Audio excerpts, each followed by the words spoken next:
আসসালামু আলাইকুম, সবাই কেমন আছেন? আশা করি ভালো আছেন। আমিও ভালো আছি। আজকে আমি আপনাদের মাঝে একটি রেসিপি নিয়ে হাজির হলাম, তেলাপিয়া মাছের ভুনার রেসিপি। তো ভিডিওটি না টেনে সম্পূর্ণ দেখার জন্য অনুরোধ রইল। তো চলো ভিডিওটি শুরু করা যাক। এখানে আমি 3টা মাঝারি সাইজের তেলাপিয়া মাছ নিয়েছি, 2টাকে কেটে নিয়েছি আর একটা কাস্ত রেখেছি।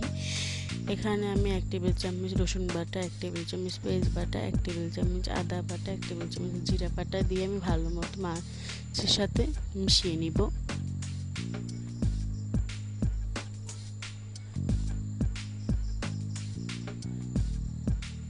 মাছের সাথে ভালো করে মিশিয়ে নেওয়ার পরে আমি এই পর্যায়ে 1 টেবিল চামচ মরিচ গুঁড়ো, 1 টেবিল চামচ হলুদ গুঁড়ো, 1 টেবিল চামচ লবণ দিয়ে আমি ভালো মতো আবারও মাছের সাথে মিশিয়ে নেব। এটা করলে যেটা হবে একদম অনেকটাই মজা হবে, মাছের স্বাদ একদম বেড়ে যাবে। মেখে নেওয়া শেষ। এই যে ম্যারিনেট করার পরে যে মশলাটা আছে, এটা আমি একটা মাছগুলোকে উঠিয়ে নিব। উঠিয়ে নেওয়ার পরে মশলাটা পাবো, সেটা আমি কিছুটা আলু নিয়েছি, আলুগুলোকে এরকম করে কেটে নিয়েছি। আপনার চাইলে আপনাদের পছন্দ মতো কেটে নিতে পারেন। এই পর্যায়ে আমি এগুলোকে ভালো মতো করে মশলার সাথে মিশিয়ে নিব। মিশিয়ে 30 মিনিট রেস্টে রেখে দেব। তো 30 মিনিট পর ফিরে এলাম। এখানে চুলায় কড়াই বসিয়ে দিলাম। কড়াইতে পরিমাণ মতো তেল দিয়ে নিলাম। তেলটাকে ভালো মতো করে গরম করে নিলাম। নিয়ে এই পর্যায়ে আমি মাছগুলোকে দিয়ে এক এক করে দিয়ে ভেজে নিব। মাছটা দেওয়ার সাথে সাথে একটু আমি উল্টিয়ে দেব, যে নিচেটা লেগে না যায় আর পুড়ে না যায়। এই পর্যায়ে দেখতে পাচ্ছেন আমার এক সাইড হয়ে গেছে, আমি আরেক সাইড ভেজে নিব। আলুটা দিলে যেটা হবে আর কি, বাসার বাচ্চারা খাবে, তো বাচ্চারা এটা বেশ পছন্দ করে খাবে। তো এই পর্যায়ে আমার আরেক সাইড ভেজে নেওয়া শেষ। এটাকে আমি উঠিয়ে নিব। উঠিয়ে আমি আর সবগুলো মাছ এরকম করে ভেজে নিব। সেম পজিশনে আমি ভেজে নিব। দেখতেই পাচ্ছেন আমার মাছগুলো ভেজে নেওয়া শেষ। এই পর্যায়ে আমি সবগুলো মাছকেই উঠিয়ে নিব।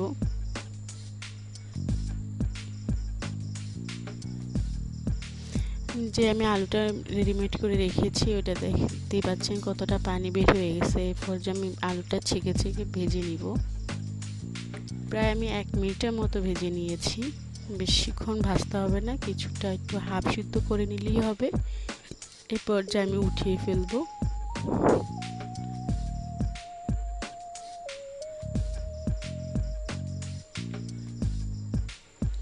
আমার যে তেলটা ছিল ওটার ভিতরে আমি রান্না করব, আর বেশি মশলা দিব না, যেহেতু আমি আগে থেকে রেডিমেড করে রেখেছিলাম।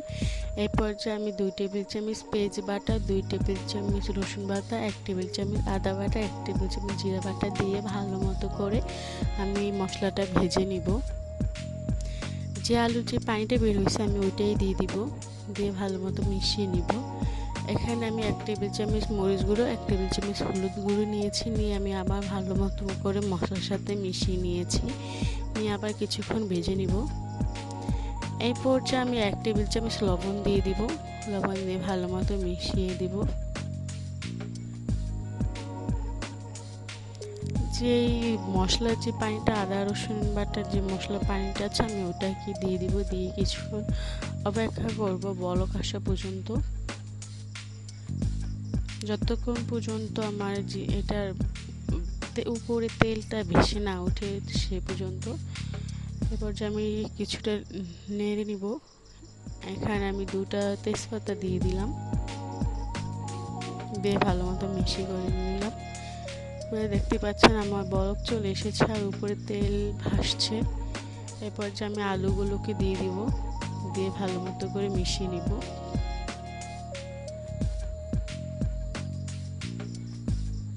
এখন আমি ঢাকনা দিয়ে ঢেকে দিয়েছি। এটা যখন আবার 1 মিনিট পর আমি ঢাকনা উঠিয়ে আবার নাড়াচাড়া দিয়ে আবার ঢেকে দিয়েছি। আবার ঢাকনা উঠিয়ে এরকম করে আমি 2বার করেছি। করে পর্যায়ে আমি পানি দিয়ে দিব। পানি দিয়ে আমি ঢাকনা দিয়ে ঢেকে দিব, বলক আসা পর্যন্ত অপেক্ষা করব। যখন বলক চলে এসেছে আমি তখন দেখে নিই আলুটা সিদ্ধ হয়েছে কিনা। পুরোপুরি আলুটা সিদ্ধ হয়ে গেছে। এই পর্যায়ে আমি মাছগুলোকে দিয়ে দিব এক এক করে।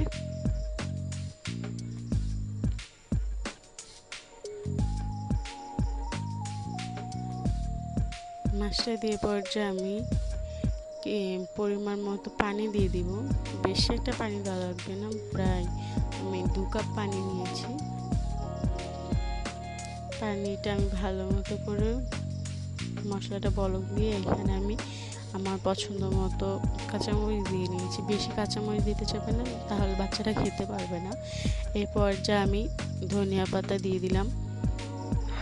দেখতে পাচ্ছেন মাছটা কতটা সুন্দর হয়েছে। এরকম করে ভিডিওটা ভালো লাগলে লাইক, কমেন্ট, সাবস্ক্রাইব করে দেবেন।